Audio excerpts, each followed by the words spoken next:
Joey, the legendary Patina Miller.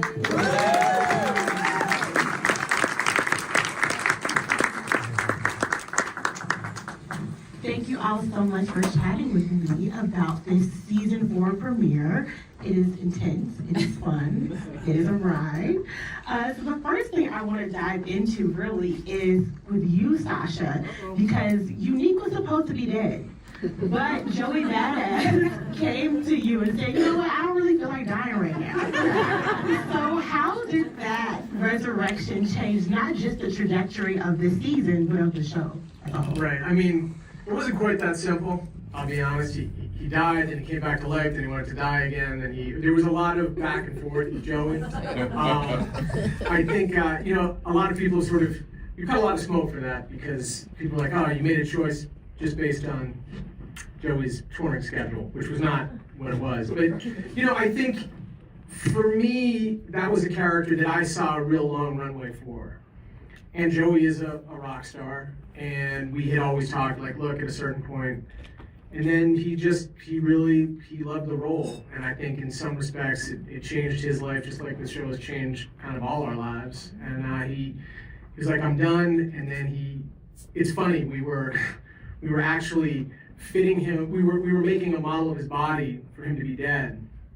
And he said he had like an out-of-body experience while he was doing it. He's like, I can't be dead. And then he came to me and said, can we figure this out? So all I had to do was rewrite the whole season. The entire season? Yeah. And does his resurrection also alter how the entire show? No, not at all, not at all. But yeah, it was worth it. That's what I would say. Good to know.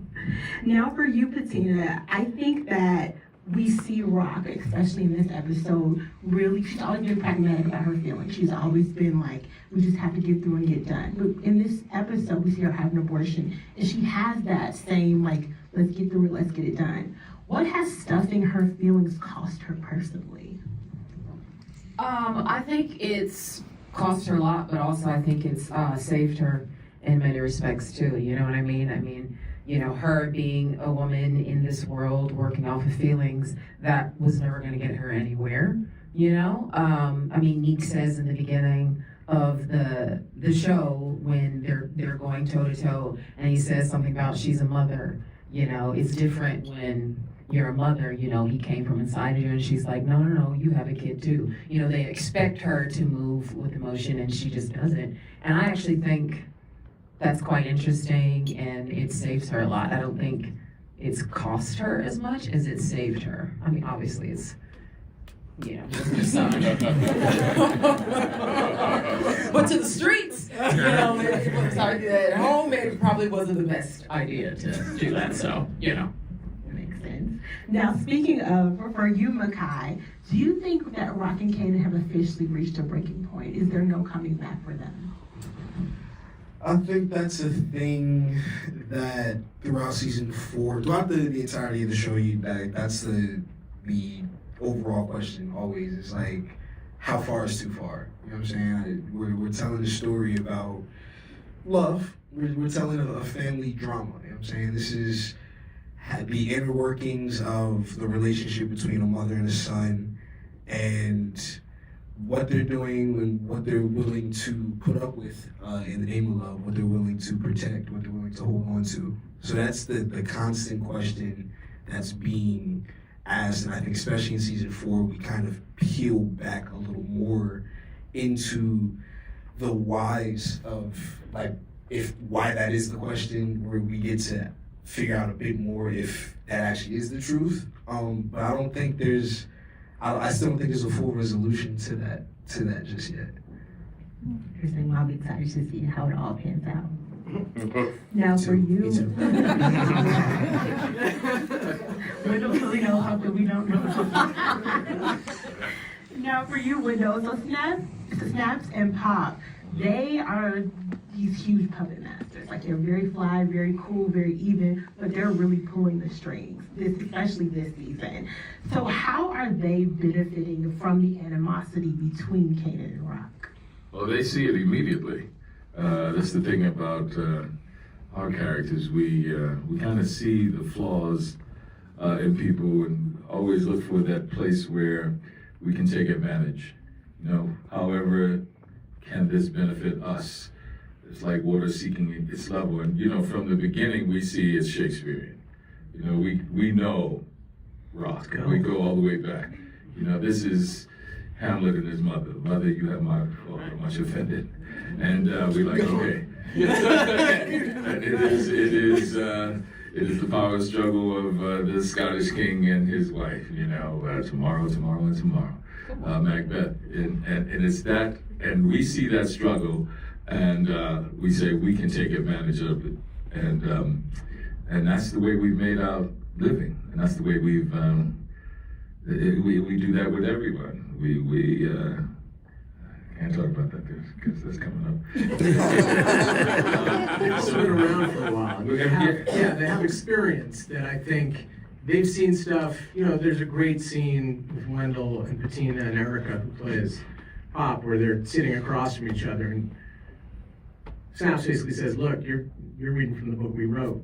And then, and then Rock says, no, everyone always says that, you know, and they go back and forth, but it is sort of, there is this generational thing that's kind of fascinating. And it's in that scene where we say, we made the streets, exactly. We paved the streets. Yeah. We literally paved the streets, so we know what you're going through. Yeah. So we just try to take advantage of it, and we see it, you know. But I just want to say that what they have created, I feel like I'm always a guest on this show. I was a fan of the show. And then when Sasha asked me to be a part of it, I was just so honored. But the thing that I've always said is what they have created is something that is so unique and so should be applauded because it is rare that you see that in television. We don't have what they have created in any of the television shows out there, you know, and that family dynamic between a mother and a son, just a mother and a son.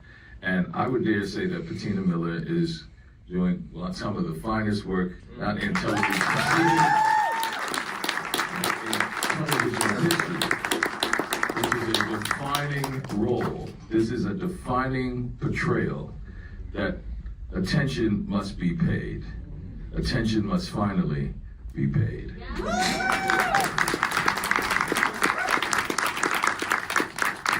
So agreed. We all know, if you're fans of Power, what happens to Kanan. Like, we saw what 50 Cent sort of did with the character and what happens in the end for him. For you, Sasha, are there any Easter eggs or certain moments that we should be looking out for this season to see how his character is? We see the darkness, we see the sort of lack of care, the ability to sort of shift into this like monstrosity now that we didn't necessarily see in season 1 or 2. But what should we be looking for to see this full transition into adult Kanan? Because he is at the cusp of a true adulthood at this point. I mean, I don't know that I would call these things Easter eggs necessarily, but I do think, you know, look, the relationship that Kanan has with Rock and with the rest of his family and with Jukebox, you know, one of the big questions that everyone seems to ask is, well, look at how close Kanan is to Jukebox. How could he possibly kill her the way he does in Power? And I will tell you, we do give a full and complete answer to that question, for sure. But, you know, the Easter egg is basically like, well, this is how Kanan became Kanan. You know, this is how we all become ourselves, which is the people around us shape us, mold us, our experiences do the same. And I think, you know, I've said this, you know, this notion of it takes a village to raise a child. Well, in this case, the village is Southside Jamaica, Queens, and, you know, Rock is his mother. So I think that's kind of what this has always been about, is because we all, you know, when I first pitched the show, I said, look, Kanan wasn't born the way he exists in Power. He had to get there. And what we're going to do is we're going to say what that journey looked like. Now for you, Patina, we also see Rock's relationship with her own mother, Joyce, more this season. Joyce has kind of been a figure in the background, but she comes to the forefront this season. Do you see any similarities between their relationship and then Rock's relationship with Kanan? Yes, I think the absence of Joyce in Rock's life the way she needed her to be is partly, I think, in my opinion, why the relationship with Kanan is the way that it is. You know, not having your mother in your life the way that you needed her to be is a lot for Rock, and she's had to deal with that, you know, where she maybe could have used her mother's ear or a hug or an embrace or love. She didn't get that. But I do think because she didn't get that, the love she has for Kanan is very strong. And she tells Kanan all the time how much she loves him. Yes, she lies to him. But, Kanan doesn't wonder if his mother, I think, I'm talking too much. Maybe he does wonder now if his mother loves her. But she's really tried to tell Kanan, sorry, who am I talking to? She's really tried to tell Kanan that, like, I love you more than anything, and I feel like if that was something that she had heard from her mother or her mother had been in her life more, then it could have changed the trajectory of her life and where she ended up. So there's a lot of animosity towards her mom, and she doesn't want to forgive her for all of the hurt and the harm that she caused. And I think in some way she blames her mother for how messed up her life is with her son. Another thing that really struck me with this episode is that you see Kanan actually caring about something at school. So this is the first time that he's caring about something, but it's very specific. He's caring about a family project. Like, he wants to learn more about his maternal grandfather. And he even goes to Detective Howard and asks questions, and he gets kind of shut down. Do you think that Kanan at this point is struggling with his identity, Makai? I think, again, that's a question that from the beginning of the show, we're kind of asking, or Kanan is asking. I think he's in a constant search in this village for, what makes him who he is.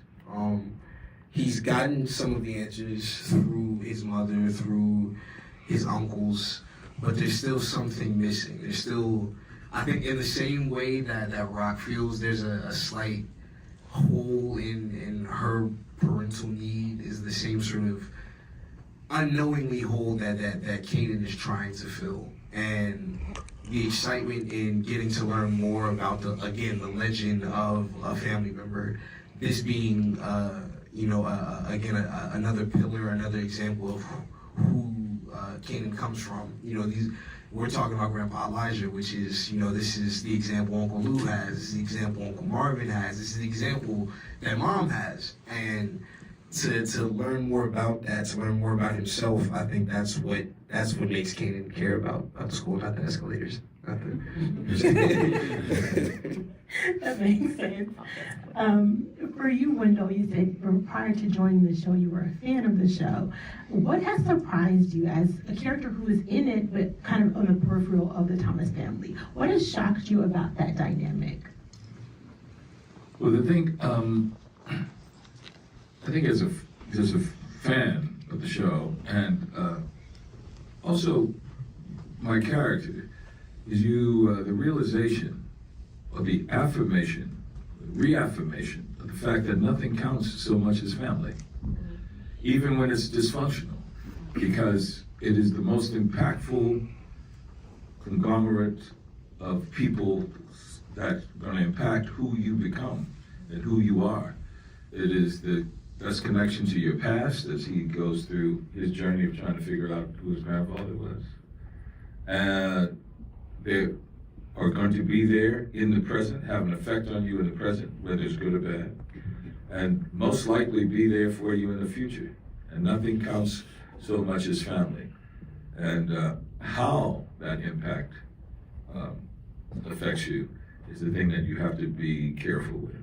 And that's the thing that I've noticed. It's like you sit there, you see the brothers, you see the son, the mother and son, the mother and grandmother, and you really realize that this is a family drama. And people will do anything to make a way out of no way when they don't have opportunity. That is still the most impactful group of people around you and in your life. Yeah, and I would add to that, one of the things that's been really interesting and I think in some ways challenging about the show is that, I think I can speak for everyone up here, is that as we've been going through this show, I think it's reflected back onto our personal lives in ways that were unexpected. The complexity of the family on raising Kanan in many respects reflects back, my own life. And I think Makai, Bettina, I lost my father during this. Wendell lost his father. And look, you guys can figure out for yourselves what I think of my mom.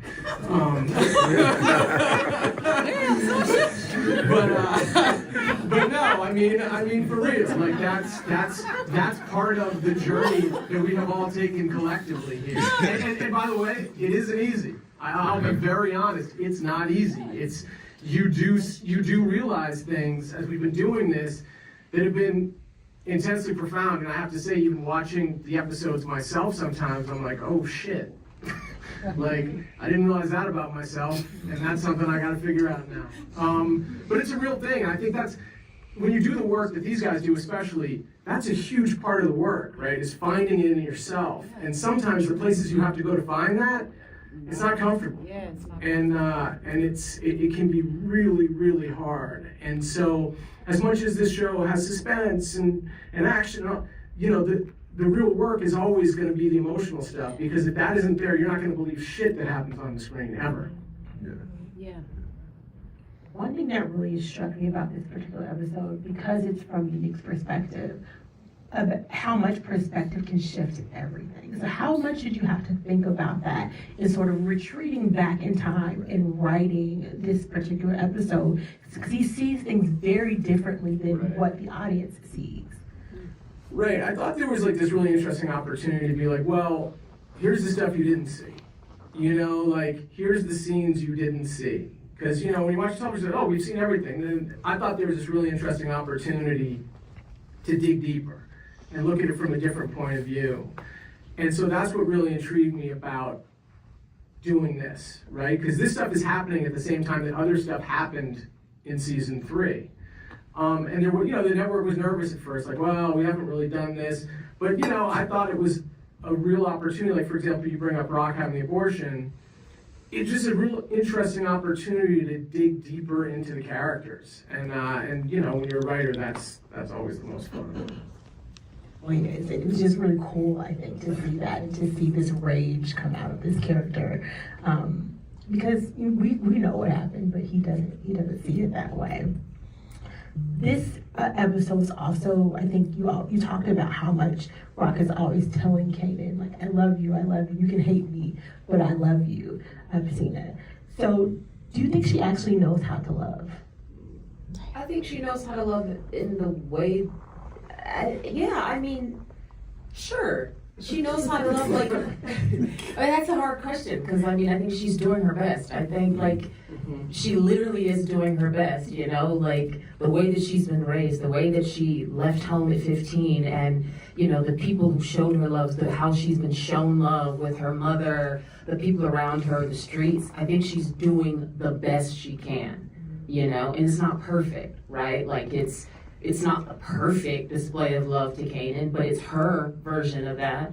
And I do think she tries. And I think that's what makes, for me, the character interesting. You know, I, in the beginning, wasn't really just interested in her being a queen pin, her being strong. I really wanted to see what else was there, and the love, and whatever we think of that love is, like, she is leading with that, right? It's not always right, but for me, it's interesting to watch a character have to battle through that, and she's grappling with all of these things.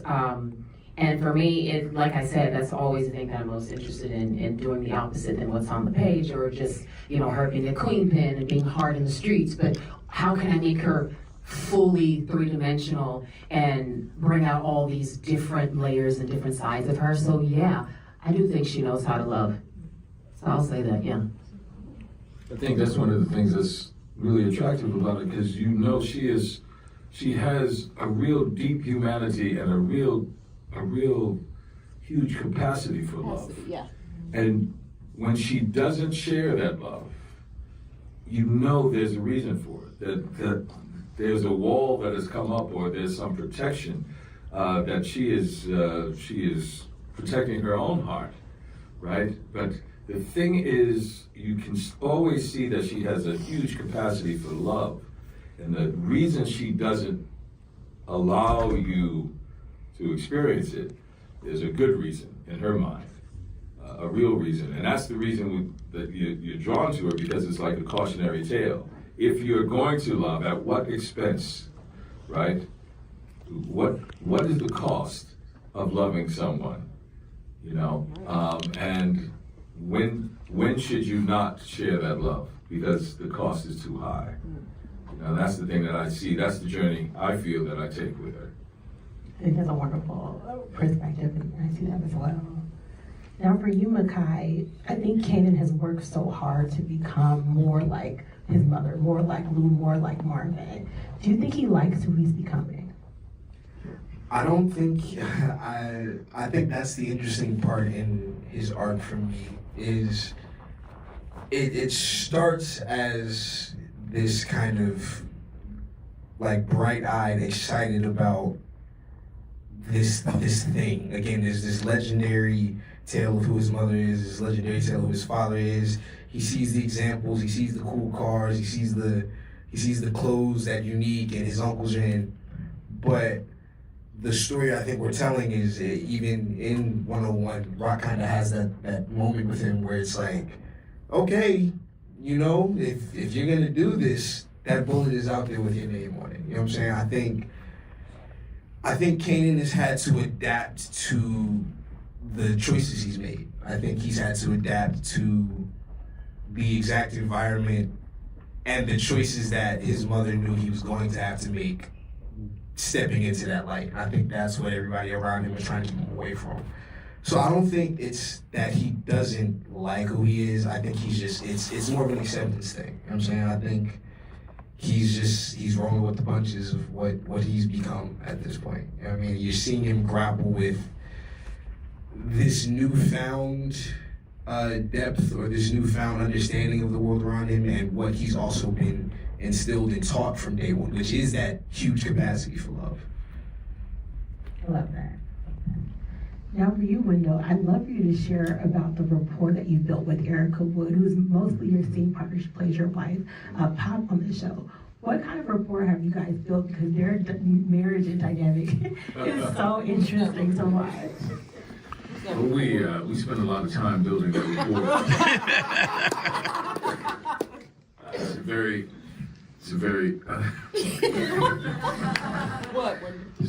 a very detailed process of examination of the human spirit, and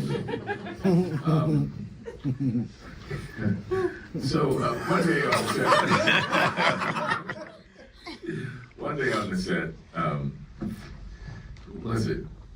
one of the young women came up to Erica and said,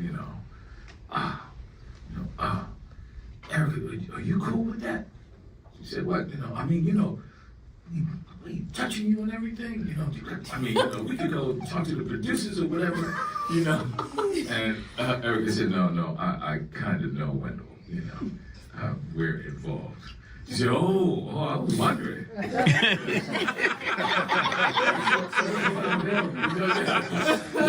Wendell had wandering hands. So, we always got in trouble on the first day, right? No, but it's really interesting being in a personal relationship with someone and then in a professional relationship. We always say, listen, we are two actors on the set, and we ask questions of each other as actors, and try to discover, the history that, Pops and Snaps have, independent of our own relationship. But it's also very good to come to a place of really where you're from. We are a couple, and so we bring that to the table as well. But what I love about it is the symbiotic relationship. We almost can finish each other's thoughts and finish each other's sentences. And where you are weak, the other one brings you strength. You could tell. Now, the one disappointment that I've had in the journey is there is a third. We're not called Pops and Snaps for no reason. There's Pops, Snaps, and Crackle. And we never get to, we haven't met so far. We haven't met Crackle. There you go. But we might. But no, I've enjoyed working with her, and enjoyed building these characters. Wonderful. Thank you for that very colorful story. And just to round things out, what should fans expect? I know the penultimate episode is coming the end of next week. Sasha, what should fans expect as we barrel toward the season 4 finale? Actually, before I answer that, I do want to follow up on something you asked Bettina, because I thought it was a great question about, whether Rock is capable of love or whatever. I think if you ask Rock, she'd say she's capable of incredible love. I think the question that the series poses is, how is everyone around her experiencing that love? Because most people, if you ask them, like, oh my God, I'm great at love. But the question is, are the people around you able to feel that? And I think that's sort of the question that really is fundamentally at the heart of the relationship between Rock and Kanan. Having said that, in terms of what to expect for the rest of the season, look, we keep trying to raise the stakes. I think the stakes will continue to be raised. The last 2 episodes are definitely, there's a lot of velocity there, a lot of momentum, there's a lot going on. If you saw the last episode, you know what I'm talking about. Tonight, Lamar Jackson is in the episode. Very excited about Lamar. But look, I think there are certain characters that people have been waiting on, and what I can tell you is that, some of these characters, Crackle, for example, may appear. And look, it's the thing is, I get to work with the best actors in the world, in my opinion, and so what they bring is something I can't predict or expect, and they just bring so much. And I will second what Wendell said about Bettina, as well as Makai. I've been flying the flag for Bettina for 4 seasons, as well as every actor on this show, and it has been, in my opinion, and obviously I'm biased, that we have not gotten the acknowledgement that we deserve. These actors, and to me, it feels like such an unbelievable oversight. I'm not going to sit here and decide why it happened or why it happens or whatever. Everyone can decide for themselves. But it's been, the best part is we really believe in the work. And at the end of the day, the work speaks for itself, and that's all that fucking matters. Having said that, this is a fraught time in our business, and these things do matter. It does matter, and it does affect people's lives. And so, look, I think, whenever we do one of these FYC things, and Wendell moderated it last year and spoke so eloquently, we ask you to really consider the people who are up here, and I know everyone here does, and acknowledge them for the work that they're doing, because it's meaningful for them, and it's meaningful for our business, frankly.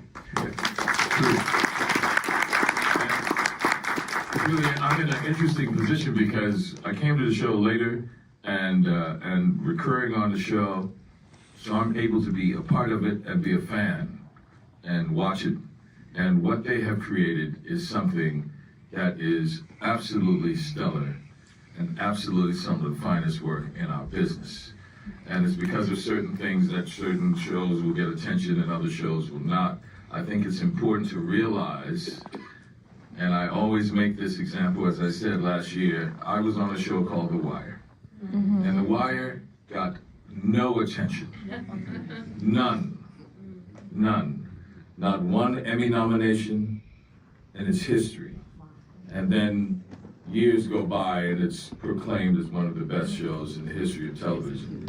I feel like this is another show that should not suffer that same fate. I'm just going to say it. This show should not suffer that same fate. So I'm putting out a clarion call to you as people who are part of the business, who understand artistry, who understand that even though this may be so far away from who you are, the more specific a story is, the more universal it becomes. The more specific the story is, the more universal it becomes. There are people who will never even see New York City even, let alone, Queens, right? South Jamaica, Queens. But they will look at this and go, ever by the grace of God go I. I know what this woman is going through. I know what this young man is going through, because their humanity is so evident in the work and on the screen. And for that, they should be celebrated. Thank you. And as long as one last thing, which is like, some people sometimes say, well, not that many people watch the show. As many people watch this show as watch the biggest shows on HBO. It's millions upon millions upon, I mean, it's 9-10 million people an episode. So it's not that the audience isn't watching, the audience is there. So, you know, again, we can all decide for ourselves why the show hasn't gotten the shine that it deserves, but, you know, we really appreciate you guys coming out. We appreciate Stars doing this because it means a lot. It means a lot just, again, as I said, personally, but also in terms of the wider world and the business. So thank you. And thank you, Ramadi, for doing this. Thank you all. Thank you guys. I do want to say that you can catch the oh my God, I cannot count this word. The second to last. Tonight at midnight Eastern Standard Time on the Stars app, all Stars streaming services, and on on-demand platforms. And don't forget to tune in next Friday, May 16th, for the explosive season 4 finale. Thank you all so very much.